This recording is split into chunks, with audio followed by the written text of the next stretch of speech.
Bom dia, aqui é a professora Thalissa e nós teremos mais uma aula de física. Hoje nós falaremos sobre teorema da energia mecânica e faremos a resolução dos exercícios. Ali nós temos sobre a energia mecânica.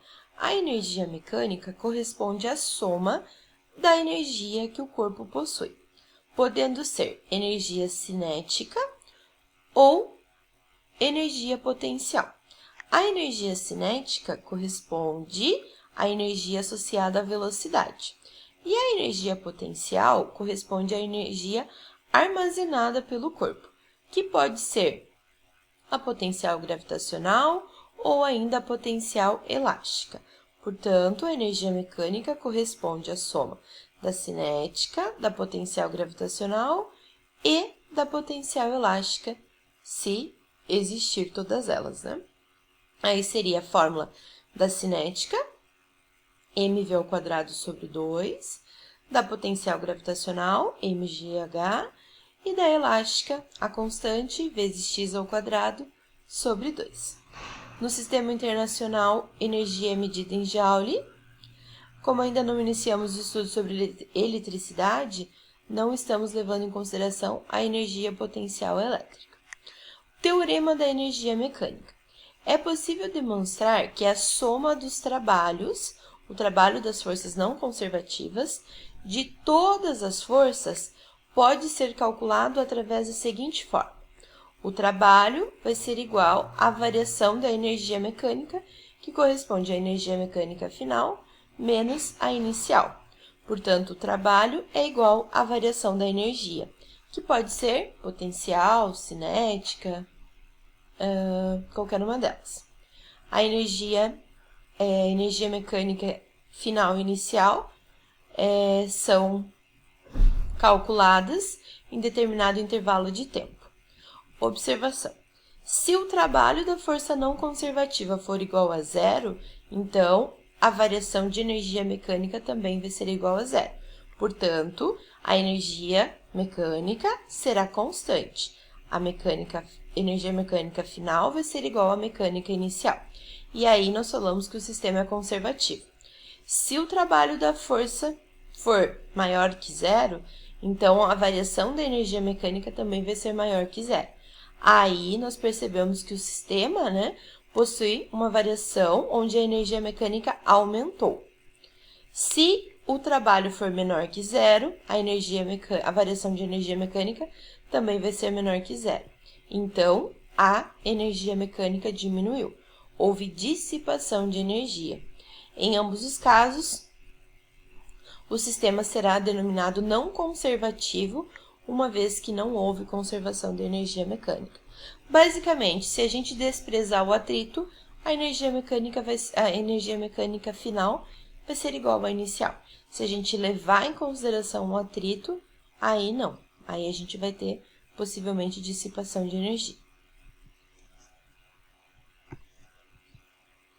Sistemas conservativos. Um sistema é denominado conservativo quando o trabalho das forças é nulo, ou seja, a variação da energia mecânica é zero, portanto, a energia mecânica inicial é igual ao final. Vamos ver alguns exemplos onde isso ocorre. Primeiro, quando um satélite orbita em torno da Terra, a única força que existe é a força gravitacional. Então, seria a força-peso, que é um exemplo de força conservativa. No caso, quando a pedra do curling, que é aquela disputa no gelo, ele desliza pela pista do gelo, como não há atrito, a única força será a força de contato, que é a força normal. E ainda, quando um carro se movimenta em movimento retilíneo e uniforme, MRU, ou seja, a sua velocidade é constante. Para que a velocidade seja constante, a resultante vai ser nula. Então, as forças que atuam no corpo, que no caso são a normal e o peso, as forças na vertical, elas vão se anular, assim como a força de resistência do ar e a força de atrito também vão ser iguais e, portanto, também se anulam. Então, Quando o corpo se move com velocidade constante, a resistência do ar e o atrito, que são forças não conservativas, elas se anulam, elas se equilibram. A normal, que também não é conservativa, ela tem um trabalho nulo. Portanto, o trabalho aqui, né, também vai ser igual a zero e, portanto, a variação da energia mecânica também vai ser igual a zero. Dito isso, vamos ver alguns exercícios. No primeiro, nós temos ali falando sobre os avanços científicos e tecnológicos das últimas décadas, foram realmente notáveis. Em 2002, enquanto a NASA enviava uma sonda até Marte, James Cameron, o diretor canadense do filme Titanic e Avatar, explorava o fundo do oceano, a quase 11 quilômetros de profundidade.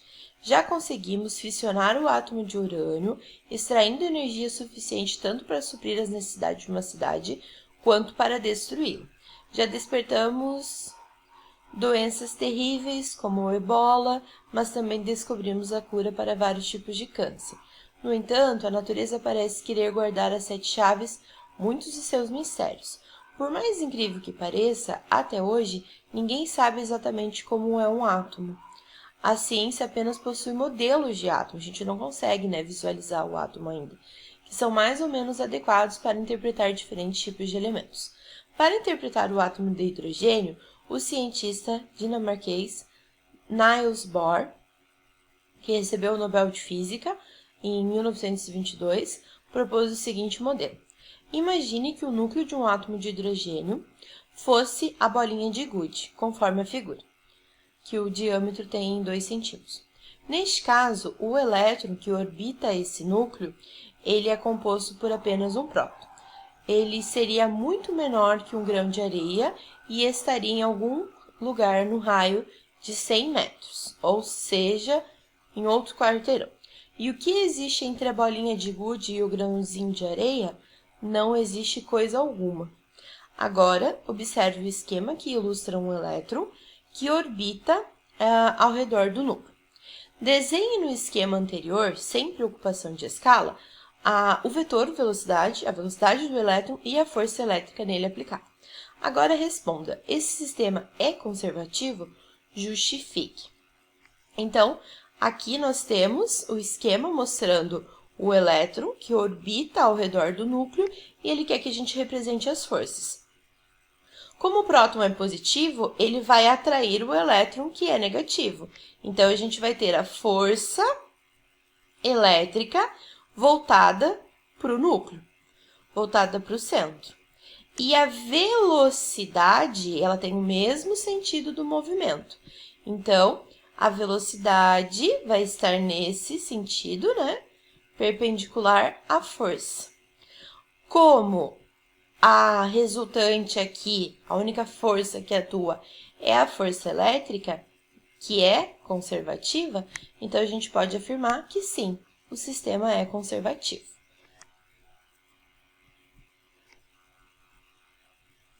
O exercício 2. O drifting, deslizamento em inglês, é uma modalidade automobilística conhecida desde 1970 pelo lendário piloto japonês Kunimitsu Takahashi. A característica fundamental dessa competição pode ser observada na fotografia seguinte. Ela mostra seus pilotos contornando, em drifting, uma das curvas de um circuito. Como se nota, os automóveis devem possuir um alto grau de preparação e os seus pilotos muitas habilidades e técnicas.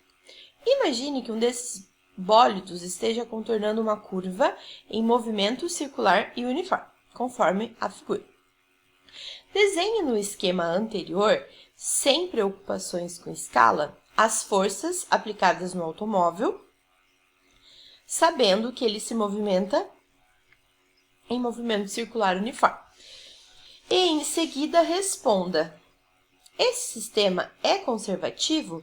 Justifique. Vamos lá. Aqui, então, nós temos a representação das forças que atuam sobre o automóvel. A gente tem a força peso, vertical para baixo, a força de contato, que é a normal, vertical para cima. Aí nós vamos ter a força de atrito e a força de resistência do ar. Como, neste caso, nós temos o atrito, mas ele se anula devido a força de atrito se anula devido à força de resistência do ar, então nós podemos dizer que sim, que o sistema é conservativo. O normal e o peso vão se anular, portanto o trabalho vai ser zero, e a força de resistência do ar e o atrito também vão se anular, portanto o trabalho também é zero. Como a gente viu, quando o trabalho das forças for igual a zero, o sistema é conservativo. A variação da energia mecânica também vai ser igual a zero. Portanto, concluímos que sim, é conservativo, a energia mecânica inicial vai ser igual à energia mecânica final. E o número 3 mostra ali um bobsled, que é uma competição olímpica de inverno, que existe desde 1860. Eu vou passar para ler só a pergunta, que é o que importa. Diz assim: suponha que um bobsled esteja se movimentando no trecho final do seu percurso, já retilíneo e horizontal. De repente, o brakeman, guarda-freios em inglês, que é o último atleta a entrar no trenó, ele inicia o processo de frenagem com desaceleração constante. Digamos que a massa total do trenó seja de 600 kg e que a sua velocidade inicial seja de 20 metros por segundo. Qual é a energia térmica dissipada pelo trenó durante a frenagem? Então, nós vamos aplicar o teorema da energia mecânica. No caso, a energia envolvida é a cinética, porque o corpo possui velocidade. Então, o trabalho vai ser igual à variação da energia cinética, que é a energia cinética é a massa vezes a velocidade ao quadrado sobre 2. Então, o trabalho vai ser igual à massa, que é 600. Trabalho é igual à massa, que é 600, vezes a velocidade ao quadrado, que é 20. Então, portanto, 20 ao quadrado é 20 vezes 20, dividido por 2. Resolvendo isso, o trabalho vai ser igual a 600, 20 vezes 20 é 400, dividido por 2. Então, o trabalho vai ser igual a 120 mil joules. Como ele quer saber a energia dissipada para frear, frenagem seria para frear o trenó, então significa que ele está dificultando ali o movimento. Portanto, o trabalho vai ser negativo. Seria menos 120 mil joules.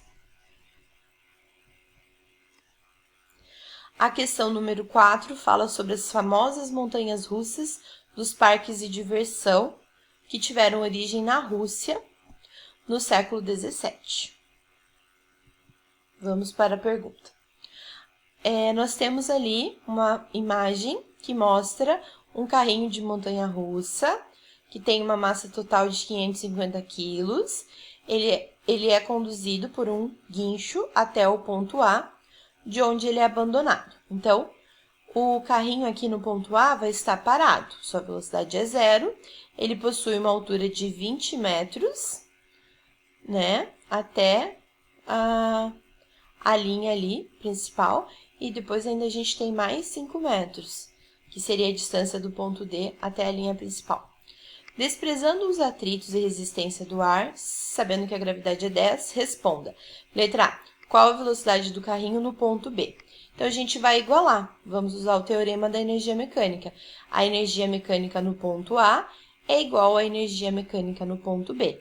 Se ele pede para a gente desprezar o atrito, então a energia mecânica ela se mantém constante. Então, a gente pode igualar. Mecânica do ponto A corresponde, ele tem altura, então corresponde à potencial gravitacional, que a gente calcula através da fórmula mgh. No ponto A, ele não possui velocidade, a velocidade é zero. Portanto, no ponto A, ele não possui energia cinética. No ponto B, ele não possui altura. Então, ele só possui velocidade. Portanto, ele só apresenta energia cinética. Então, no ponto A, eu tenho energia potencial gravitacional, que é mgh, e no ponto B eu tenho cinética, que é m vezes v ao quadrado sobre 2. Quando eu tenho a massa presente nas duas equações, a gente pode cortar, eu posso simplificar as massas. O que isso significa? Que o movimento ali ele não depende da massa dos corpos. Então, eu posso cortar as massas, aí sobrou a gravidade, que é 10, a altura no ponto A, que é 20, igual velocidade ao quadrado sobre 2. Aí, eu vou multiplicar cruzado, vou multiplicar em x, velocidade ao quadrado vai ser igual a 2 vezes 200, que é 400. Então, velocidade ao quadrado, eu passo tirando a raiz de 400 é igual a 20 metros por segundo. E está resolvido a letra A. Na letra B, qual é a velocidade do carrinho no ponto C? No ponto C, nós temos que observar que a gente tem essa variação aqui de altura, né? A gente tem essa altura aqui de 5 metros e aqui de mais 5. Então, nós vamos precisar levar em consideração essa variação de altura. Então, vamos lá. O sistema é conservativo, logo, a energia mecânica que a gente tem no ponto A é igual à energia mecânica que a gente tem no ponto C. Vamos adotar como referência, né, o ponto A, onde a velocidade do carrinho é 0. Então, a energia mecânica do ponto C, no ponto C ele tem velocidade e tem altura. Portanto, ele vai ter energia cinética e ele vai ter energia potencial. Já no ponto A, ele só possui altura, então ele só apresenta potencial gravitacional. Ele não tem cinética, a gente pode cortar a cinética, né? A cinética é 0. Aí eu vou ter a energia cinética no ponto C, que é m vezes v ao quadrado sobre 2, mais a massa vezes a gravidade vezes a altura do ponto C, que é igual a massa vezes a gravidade vezes a altura no ponto A. A massa eu posso cortar, aí vai sobrar velocidade no ponto C ao quadrado sobre 2, vai ser igual. Aqui eu coloquei as alturas em evidências, ficou a gravidade vezes a diferença de altura no ponto A, que é 20, menos a altura no ponto C, que é 5. A altura no ponto A, que é 20, e a altura no ponto C, que é 5.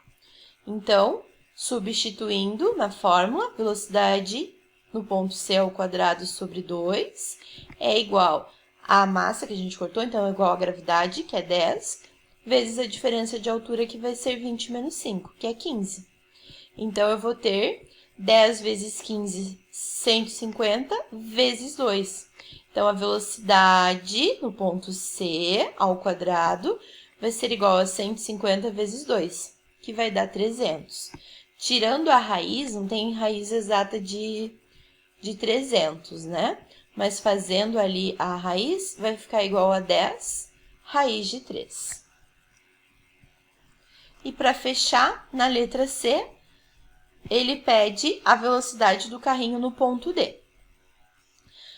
Novamente, né, o sistema é conservativo, a energia mecânica no ponto D é igual à energia do ponto A. Adotando o plano de referência, teremos que a altura do ponto A é de 25 metros. Então, olha só, a gente quer saber essa altura aqui, ó. A gente quer saber a velocidade, desculpa, nesse ponto E aqui. Então, a gente vai ter a altura do ponto A, que é 20, mais essa altura aqui, que é 25. Por isso que a nova altura, né, tô chamando de a galinha, agora é 25. Então, vamos lá. A energia no ponto D é igual à energia no ponto A. Então, a energia no ponto D ficou a m vezes v ao quadrado sobre 2 é igual a m vezes GH, que é a energia potencial no ponto A. Posso cortar as massas, a velocidade ao quadrado sobre 2 é igual a 10 vezes a altura, que é 25. Então, eu vou ter que a velocidade é igual 10 vezes 25, que dá 250, vezes 2. Então, vai ser velocidade ao quadrado é igual a 500. Então, a velocidade vai ser igual a raiz de 500. Fazendo a raiz, nós vamos ter que é 10 vezes raiz de 5.